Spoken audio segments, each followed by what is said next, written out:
কাজিৰঙা ৰাষ্ট্ৰীয় উদ্যানত বন্যপ্ৰাণী সুৰক্ষাৰ বাবে সজাগতা সভা সমাগত বাৰিষা এই বাৰিষাতে নদী উপনদীসমূহ ফেনে ফুটুকাৰে বাঢ়ি মানুহৰ লগতে বন্যপ্ৰাণীলৈ ভাবুকি লৈ আহে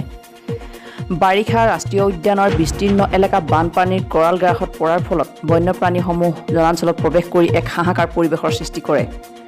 এনে অবাঞ্ছিত পৰিৱেশৰ মুখামুখি হ'ব পৰাকৈ এক সজাগতা সভা অনুষ্ঠিত হয় বিশ্বনাথ জিলা উপায়ুক্তৰ কাৰ্যালয়ত Can we make some designated places on the northern bank of Brahmaputra with the help of EDCs? There are lots of EDC committees. So can we make some social forestry projects for a long-term support to the animals of Kaziranga living plant? Is it possible? system এটা কাম কৰিব পাৰে এইবাৰ আপোনাক এই ব্যৱস্থাখিনি কৰি দিব কাৰণে সভাখনিত বিশ্বনাথ জিলা উপায়ুক্ত আৰক্ষী অধীক্ষক কাজিৰঙা ৰাষ্ট্ৰীয় উদ্যানৰ সঞ্চালক পেৰিয়াৰ স্বামী শিৱকুমাৰ সহ বিশ্বনাথ বন সংমণ্ডলৰ বিষয়া মুকুট দাস শোণিতপুৰ বন সংমণ্ডলৰ প্ৰাধিকাৰী সুভাষ কদমৰ লগতে বিশ্বনাথ জিলাৰ বিষয়া কৰ্মী বেচৰকাৰী স্বেচ্ছাসেৱী সংগঠন প্ৰকৃতি প্ৰেমী আদি কৰি সচেতন মহলে অংশগ্ৰহণ কৰি গুৰুত্বপূৰ্ণ বিষয় সন্দৰ্ভত মত বিনিময় কৰে বানপানীৰ সজাগতা প্ৰিপেয়াৰ হ'বৰ কাৰণে ৰাইজৰ পৰা সহযোগ বিচাৰিছিলোঁ আৰু ইয়াত বিভিন্ন সংগঠন বা NGO EDC VDP সকলোৱে যিটো সহযোগিতা দেখিলোঁ সঁচাকৈ আমি আনন্দিত হৈছোঁ সহযোগ ইয়াৰ আগতে মই 2 বছৰৰ 2টা বানপানী কাজিৰঙা সিফালে পাইছিলোঁ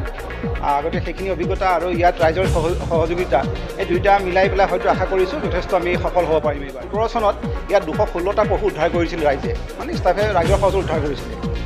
এতিয়া বহুত ক্ষেত্ৰত দেখা যায় যে কেতিয়াবা মানে পশুটো উদ্ধাৰ নকৰিলেও চলিলেহেঁতেন সাধাৰণভাৱে গৈ থকা পশু এটাক ধৰি পেলাই কেতিয়াবা ভাবিতে উদ্ধাৰ কৰিলোঁ আমি ৰাইজক সজাগতা কৰি পিনে অদৰকাৰী উদ্ধাৰ কাৰ্য কৰিব নালাগে যিটো একচুৱেলি প্ৰয়োজনীয় উদ্ধাৰ সেইটোৱে কৰিব লাগে মানে আঘাতপ্ৰাপ্ত পশুকে উদ্ধাৰ কৰিব লাগে সাধাৰণ নৰ্মেল এটা পশুক উদ্ধাৰ কৰি আকৌ মানে ষ্ট্ৰেছে দিয়া হয় সেই কথা আমি এতিয়া 15 দিনৰ ভিতৰত আমি বিভিন্ন সজাগতা সভা পাতিম ইতিমধ্যে তেনেকুৱা কেইবাটা NGOক ভাগ কৰি দিয়া হৈছে তেওঁলোকে সজাগতা সভা আৰম্ভ কৰিব আৰু আজি আলোচনা কৰাৰ মতে আমি বিভিন্ন ধৰণৰ গাড়ী মটৰৰ নাৱৰ ব্যৱস্থা কৰিম সভাখনিত বন বিভাগৰ উচ্চপদস্থ বিষয়াসকলে নেশ্যনেল টাইগাৰ কনভাৰ্চেশ্যন অথৰিটিৰ তৰফৰ পৰা আগবঢ়োৱা পোচাক উন্নতমানৰ পানী bottle rechargeable torchlight first aid box বিতৰণ কৰা হয় বিশ্বনাথৰ পৰা Bhumen Barman Assam news any time